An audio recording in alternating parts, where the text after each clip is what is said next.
Político, con el licenciado Rafael Herrera Piedra.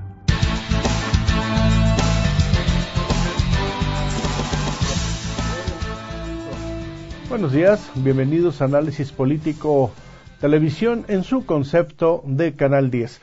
Hoy, sábado 1 de mayo del año 2010, doy la más cordial de las bienvenidas a nuestros amigos de Radio 620. Iniciamos con nuestro contenido noticioso y de análisis en esta edición sabatina. Hay una intensa movilidad en lo que se refiere en las dependencias de gobierno federal. Y esta movilidad básicamente se desdobla por dos carriles. En primer término, siguen los cambios en las delegaciones federales. Ahora, este lunes pasado, le tocó el turno a la Secretaría de Desarrollo Económico. En efecto, Víctor Hugo Castañeda asumió la titularidad de esta dependencia de la estructura del gobierno federal. Y por otro lado, de manera inusual, en los últimos días se ha venido desarrollando un intenso desfile de secretarios de la administración del presidente Felipe Calderón.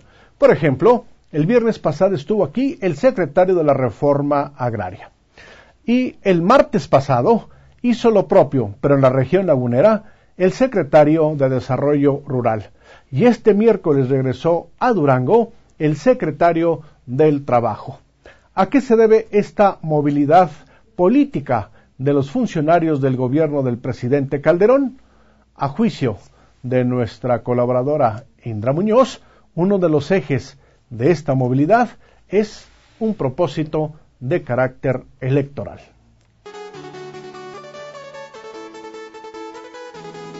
De acuerdo a la Constitución, las delegaciones federales se crearon para distribuir tareas y descentralizar la operación de los programas.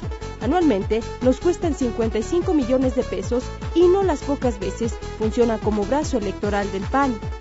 Apenas el año pasado estaban en riesgo las menos funcionales, turismo, reforma agraria y función pública, que finalmente no desaparecieron ante los comicios electorales que se registrarían este año en más de 10 estados del país.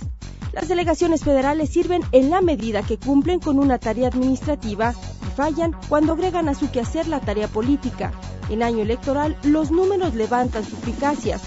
Tan solo en lo que va del 2010, la administración de Calderón creó 69 plazas de subsecretarios y 995 de directores generales que, aunado a la burocracia anterior, nos cuestan 100 millones de pesos anuales. A nivel local, estas cumplen el mismo criterio. Los delegados se definen a partir de intereses políticos y representan cuotas de poder para los grupos panistas. Los delegados federales en Durango apenas comienzan a capitalizar los programas. Ahora resulta más común verlos inmersos en asuntos político-electorales. La Sedesol ha sido la más activa, aunque el discurso del delegado y directivo se centre en que las elecciones y los programas federales son tema aparte. Al inicio del proceso electoral ocurrió algo que solo se ve en las audiencias públicas.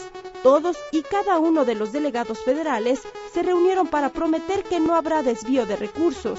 Días después, la Sedesol denunció que personas con uniformes de la dependencia levantaban encuestas políticas. Los delegados se guardaron en sus espacios y, por respeto a la ley, como ellos dijeron, dejaron de asistir a las audiencias ciudadanas.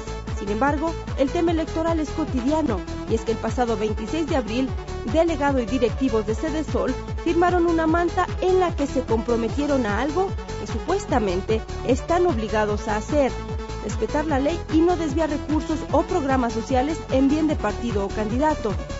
Ese mismo día, un ajuste político regresó a su tierra a Víctor Hugo Castañeda. Yo no vengo a dividir, no vengo a hacer actividades partidistas. Que tengan la certeza que así lo hago saber. Me dedicaré a las funciones propias de la propia Secretaría de Economía en Durango. Algo queda claro: las delegaciones federales cumplirán una tarea política en estas elecciones. La lealtad podría estar por encima de cualquier objetivo público.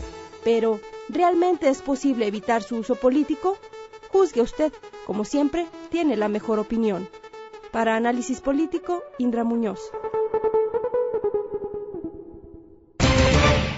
Vamos a continuar con nuestro contenido, pero ahora con el eje político electoral.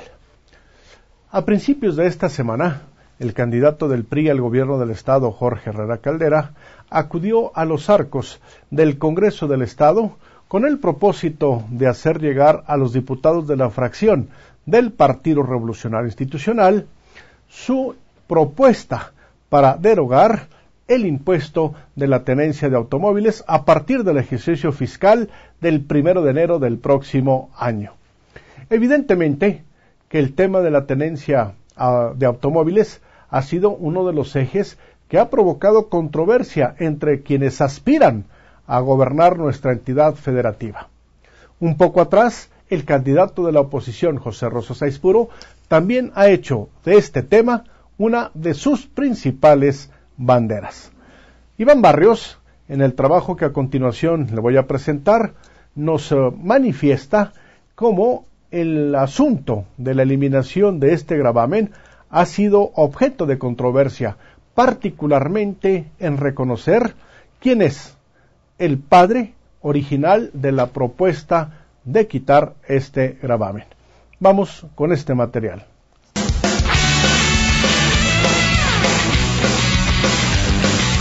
Cuando la ciudadanía se sumerge en tiempos de proselitismo electoral, es muy común oír de los candidatos que aspiran a un puesto de elección popular que entregarán hasta las perlas de la Virgen con tal de que voten por ellos. Sin embargo, los tiempos han cambiado. Hoy vemos a una sociedad que no creía en los partidos, no cree en las propuestas, ya que durante mucho tiempo los mexicanos hemos sido víctimas de los políticos rapaces que solo buscan el poder para un beneficio personal o de grupo. En estos tiempos las propuestas deben ir acompañadas de las fórmulas que se habrán de poner en práctica para materializar esos sueños que venden los candidatos a los electores. Así, durante esta semana observamos un acalorado debate en los medios de comunicación por la paternidad de la propuesta para eliminar el pago de la tenencia en el 2011, luego de que el candidato del PRI al gobierno del Estado, Jorge Herrera Caldera, presentara el martes 27 de abril una iniciativa en el Congreso del Estado para eliminar el impuesto vehicular. Que esta falta de ingresos de 165 millones sea recompensada con la gestión de ingresos constantes, no extraordinarios, en base a unos planteamientos que ya hemos preparado y que habremos de presentar antes del 8 de septiembre para que en el presupuesto 2011 sean autorizados por el Congreso. Es decir, el tiempo está muy corto. Con esta acción, los opositores explotaron contra el PRI, señalando que aquellos eran unos oportunistas, ya que con anterioridad ellos habían presentado esta propuesta y en esa ocasión los priistas la habían bloqueado, incluso con el aval de los diputados del PAN y del PRD, ahora aliados políticos. El que se pirateó la propuesta fue Herrera Caldera.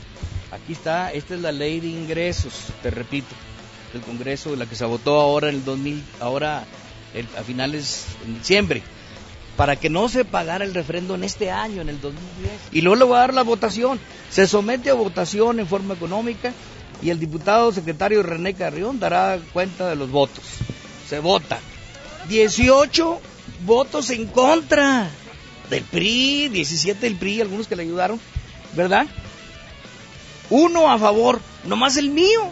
Lo que realmente dolió a los coaligados fue que el PRI se les adelantó una vez más en esta campaña y acertó otro golpe político, de ahí que desplegaron una desesperada y mal hecha estrategia mediática que después trataron de recomponer al entregar, al igual que el PRI, una propuesta para la eliminación de la tenencia, pero José Rosa Saizpuro Torres ni siquiera se tomó la molestia de llevar la iniciativa a los diputados. Y es que los ciudadanos fuimos testigos de declaraciones viscerales e inscritas en el carril de lo político. Nunca escuchamos a un José Saizpuro explicando cómo resarciría el daño económico para el Estado por la eliminación de la tenencia, o qué gestiones se tendrían que hacer para que llegaran a Durango alrededor de 160 millones de pesos, y si él no lo dijo, mucho menos los dirigentes de la coalición o alguno de sus seguidores. Hoy la política está en tiempos de crisis. Los candidatos necesitan argumentos a la hora de hablar y proponer. A los ciudadanos no les importa quién fue primero, el huevo o la gallina. Los ciudadanos necesitan resultados. Extraño pero cierto, el PRI y Jorge Herrera Caldera presentaron las propuestas y los mecanismos financieros que se tendrán que poner en marcha para la eliminación de la tenencia. Y el primer paso de esta acción es que la actual legislatura apruebe la iniciativa y con ello se tengan cartas de presentación ante el Congreso de la Unión para atraer más recursos. Ni la oposición ni Aispuro Torres presentaron los mecanismos técnico-financieros que necesita esta maniobra. Todo quedó en señalamientos y agresiones verbales. La contienda electoral se enriquecería si los partidos y sus candidatos presentaran propuestas acompañadas de las formas en cómo se van a cristalizar, ofreciendo soluciones viables a los problemas y con esto dejar a un lado la diatriba y los sueños que se venden en campaña, porque algunos candidatos solo tienen sed de poder y dinero. Para Análisis Político, Iván Barrios. Síguenos por Radio 620, de lunes a viernes, 6 de la tarde. Análisis Político. Continuamos.